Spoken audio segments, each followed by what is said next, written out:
What is up everyone, Northside here, welcome to my channel, thank you for the support of the previous videos. As the title says, update to my previous build, and I have to stress this out, there will be 2 more updates as I know that better gear is coming from the beta. However, I could be wrong. That being said, we're just gonna straight up go to the character sheet. So not a lot of things are changed. The most important thing that is changed is actually a mount bolster, which actually you can see on the right side. These are my out of combat, fully buffed with the potions and everything stats. As you can see, my armor penetration, defense, critical strike, accuracy, combat advantage, everything is overcapped. However, I will get to that. So we're gonna start with the gear. Some alternatives, what I changed, what I didn't change, and that's it. So this is a universal build, self-sustained build still. Keep that in mind because I'm still using Blood Theft enchantment. So I will at the end show you my AoE full elite scab or any elite fight, how I'm clearing the mobs, even with the Whirlpool. Although I have a lightning, it doesn't really matter to me. So let's get to it. All the utility slots are dark, meaning helmet, neck piece, bracers, and of course boots. Now, all the offensive and defensive enchantments are radiants, except one tenebrous. That stays the same. Nothing changed about that. Now, we're going to start from left to right as usual. I'm still using Fancy Duelist Mask of Cormyr. Everything, of course, on the left side, meaning helmet, armor, bracers, and boots are reinforced with 880 power, plus 1 reinforcement kits. Alternative for this helmet is obviously from Infernal Citadel. If you want to have 5000 power when your stamina is over 75%, I would have 250,000 power now. I'm using the still same headpiece, even though it's for a boss fight. Alternative, if you're still doing Tower of the Mad Mage or you're doing Master Expedition, I would advise you to use Protege Visor Helm or any Protege Helm that gives you plus 5% damage in the Undermountain. That's all I can say for the helmet piece. Sentinel of the Star Breastplate actually took me a while to get. However, it only gives a little bit more extra combined rating, a little bit more extra stats, and of course the alternative is always Ebonized Breastplate. So you gotta hit in a single blow and get that 1% power for 10 seconds. It is nerfed to 5 stacks. Same goes for the Sentinel of the Star Breastplate. That's all I can say about this.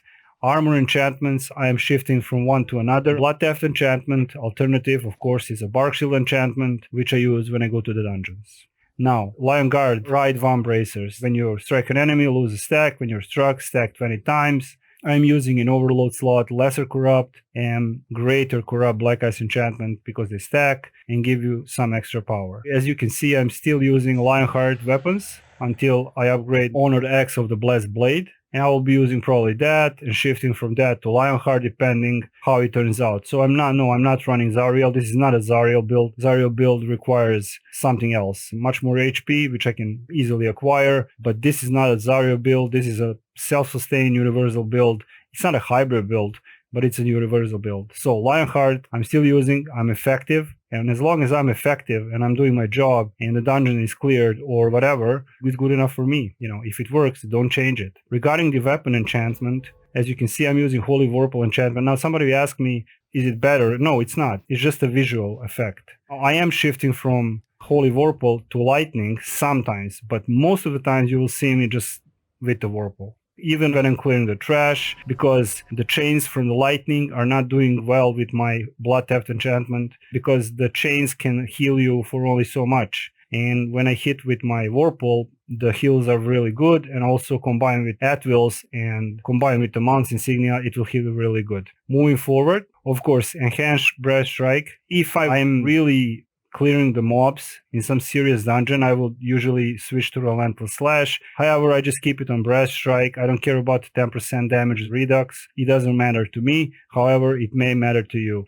Now, the Sword Knot modification is power and critical severity. Greaves of the Fallen Angel. Now, 25% or closer to your target, your power is increased by 5,000. 5,000 power doesn't mean a lot to me, but I'm kind of a gear freak and I like new gear. It doesn't matter to me. You can still use Rusted Iron Leggings when you're soloing, but help your healer. Don't go into negative. My incoming healing is only at 3%, but at least I'm not in negative, so I can be overhealed if I'm in trouble. Other alternative is actually Fiendforge Greaves, which I kind of like, in a sense, every 5 seconds you're in combat, you gain 200 power, and it can stack up to 24 times. It's for a longer fight, and you don't lose any power, and you got +1 damage against demons, devils, and fiends. Moving to the right side, I'm still using the Call of Evil set, increased damage dealt by 2.5%.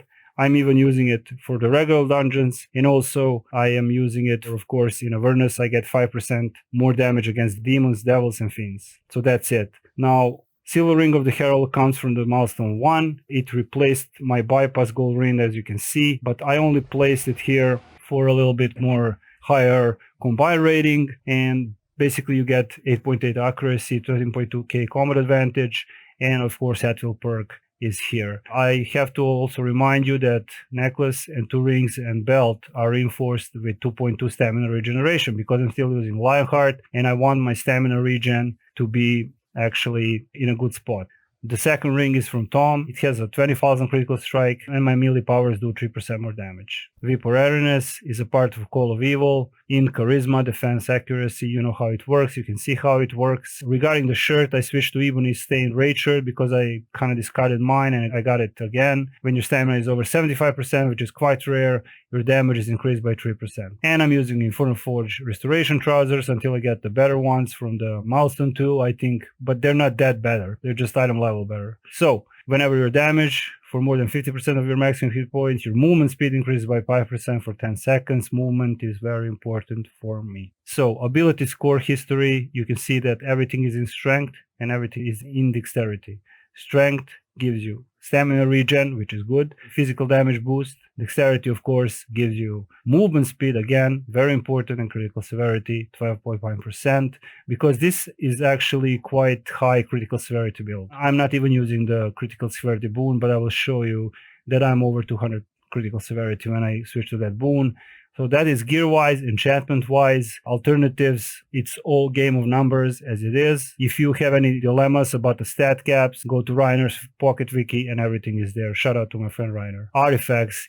I'm still using a Venom Storyteller Journal. Of course, it's a set. And of course, Book of Wild Darkness for Tree of Set Call of Evil. A lot of you ask me, hey, North, what do we do if we don't have the Tales of Old artifacts? Well, it's all about your stats. I answered a lot of comments. Guys, just use either Arturian Music Box. You get some power, armor penetration. If you're missing some combat advantage, use that. If you are low on, I don't know, critical strike and you need some power, use Staff of Flowers. And it's a good, actually, AoE artifact. Also, Halaster Blood Scepter, awesome artifact, 6,000 maximum hit points, 3,000 power, and critical strike. It gives a great debuff to the party when you're running trial or whatever you're running. We got Trobrium's Ring, and that's it. Go on a preview shot if you can, and just try to balance your stats. That's all there is to it. So we can switch to powers now. Of course, for clearing the mobs, I still use Relentless Slash.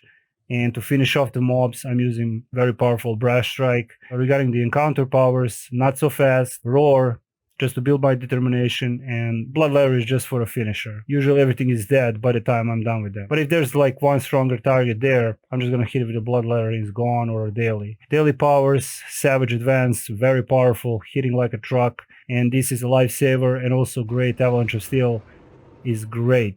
It's actually great for AoE.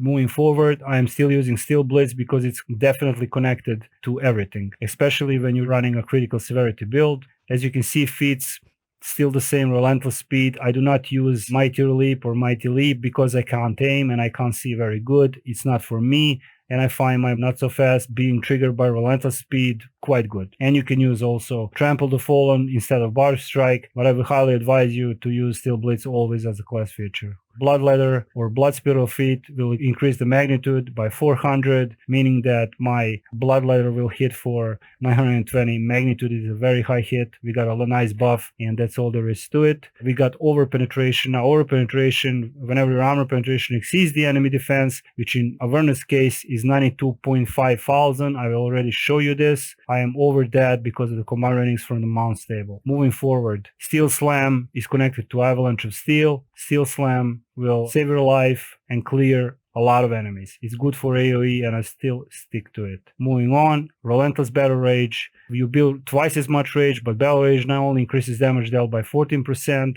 Until they fix Escalating Rage, I will not be switching to it. So yeah, I am consciously losing 6% damage, so you can keep your 6% damage. I'm doing just fine. Thank you very much, Cryptic. Anyway, these were the powers. Of course, keep in mind I'm using Metallic Dragonborn. I got 3% more healing, and hit points is 3% higher. Of course, we got Dragonborn Fury, 1.5k critical strike, and 3% increased damage. Rage and criticals. Now, increases your critical severity by 10% when under the effect of Battle Rage or Unstoppable. So, when I'm in Unstoppable, I get that extra 10%. Increase the rate of which you generate rage, so that's a persistent rage. And we got Marathon Run, increase your movement speed by 10% when out of combat. So you can rejuvenate your stamina and you don't have to sprint. Now the boons. Guild Stronghold boons power. I tend to switch to critical severity bonus and then I lose some power. However, then you can see that my critical severity is 162%. Add 20% from the Vorpal, that's 182. When I'm in Rage, 192. And from a Companion, 5%. That's 200% critical severity. So if I crit, it's going to hit like a truck with a full combat advantage. If I don't crit, it's all up to your power, how much power you have, and how you rearrange your boots, rings that give you raw damage. 3% more damage from this, 3% more damage from this. So I hope this is clear. So boons, as I said, I stick to power boon, but I usually switch to critical severity bonus. I think it gives me a little bit more edge. We're talking about 1 by 2% damage increase. Campaign boons, however, I rearranged and I left all the power and all the hit points. This is the heart and the hand. What I did, I totally removed critical strike,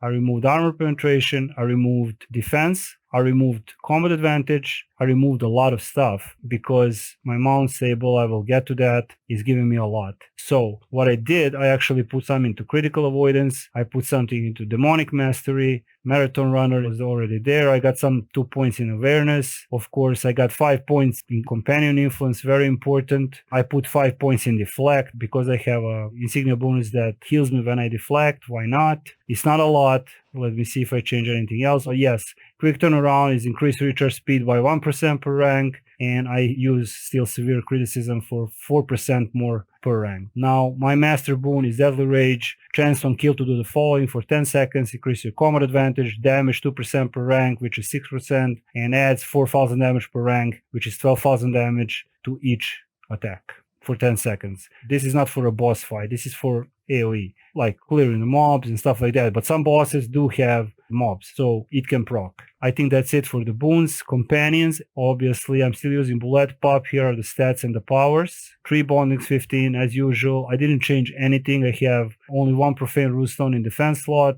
and power runestone 15, and 4 more in these talismans. Now what mount bolster 100% allowed me to do is to put mighty insight, so I have all power companions now with potency or potent precision depending what I'm doing. Moving forward, mounts. Now this is where we're gonna spend a little time. I need to explain a few things. As you can see, my mount bolster total is 100%. And that actually, if you hover over dominant force, for example, gave me 5,000 power, which is nothing to me, but it gave me 5.625 combined rating, which brings us back to my character actually. I actually had so much other stats because it doesn't affect HP and it doesn't affect power. It's on a long run a good thing. However, guys, I could easily stayed with 1 or 2 or 3 mythic mounts. However, I opt to bolster, so you don't have to do it, you know? I mean, screw it. I'm going to be totally honest about this. This is nonsense. But on a long run, you're going to need higher stats,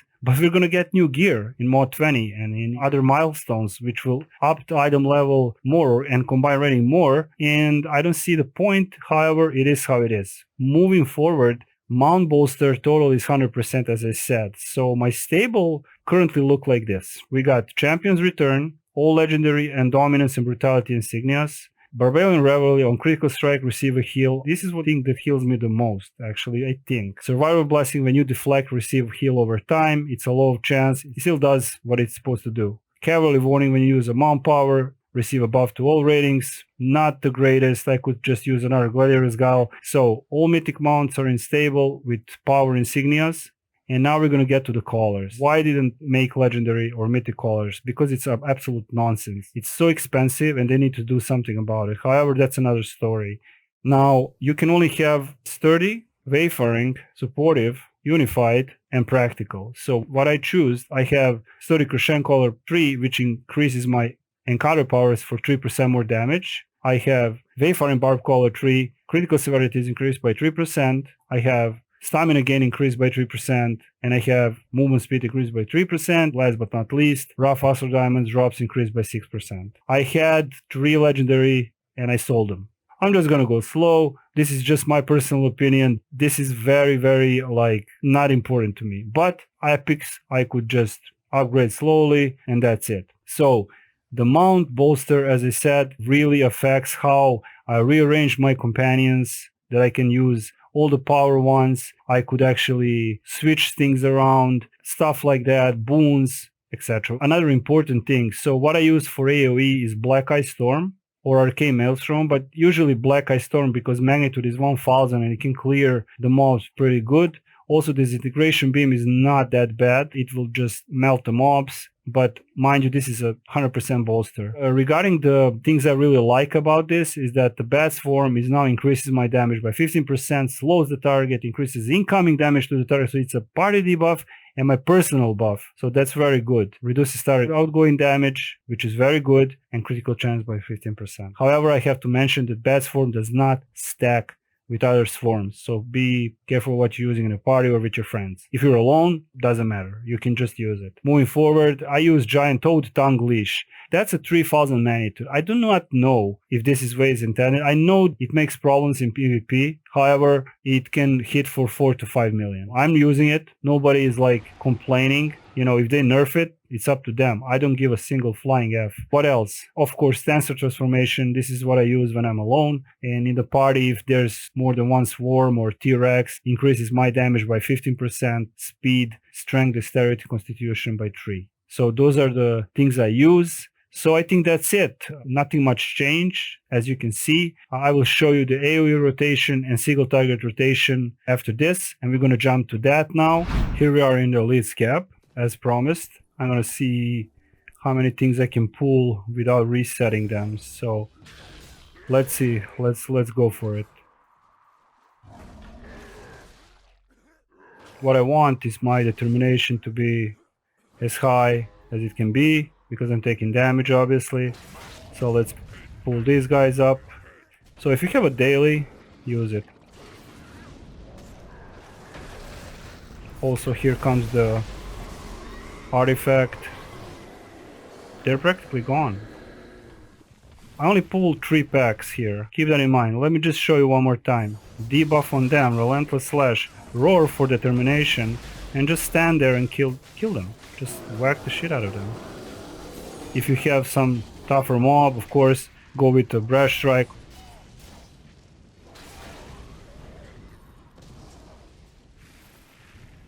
Again, Roar, debuff,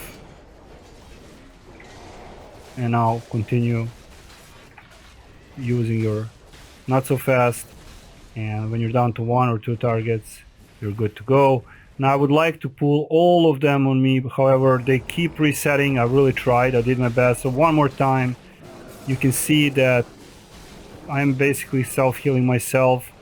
However, I do have a lot of hit points, my insignias are working fine, and I think this will suffice for clearing the mobs. Same goes for the dungeons. I use the same setup in the dungeons, and that's it. Now we're gonna move to the single target rotation and we're gonna end there. Okay guys and girls, quick single target rotation. How you started, this is like a boss fight. It is in a controlled environment. We have a full combat advantage from Stefan over there. So we're gonna place a debuff on the target, pop the swarm, pop the artifact, go into battle rage, land everything we got. If we crit, we crit, and just keep going with the at-wills. Now, there's another version of this, of course. How to charge your determination like this and just keep going. Just keep going. Look at these hits. Beautiful. Beautiful. You can save your frenzy if you want to charge your determination really quick. However, I would advise you to use IBS and then just go into Battle Rage and continue doing your at-wills because they are very high, and Steel Blitz here is your friend. That's all there is to it. You can see how it works. Some crit, some didn't. It's 50% chance. I was using Holy Whirlpool enchantment. Of course, you can use some other artifacts. However, I just picked the Halaster Blood Scepter here for not some particular reason. But the hits are very high, and you should be very effective in the content. Just a quick disclaimer, because I forgot, for the new players who came to my channel now, this is an endgame build, but as I said to my friend Sultan the other day, great Barbarian, I'm a filthy casual endgamer now. Because, I mean, it's a stupid thing to say maybe to you, but I don't really care. I just want to be effective. I don't want to burn myself out, and I'm not doing that with Zariel, and neither I'm doing that with the milestone. So, shout out to my channel members, and thank you all for watching. Northside and Stefan are out.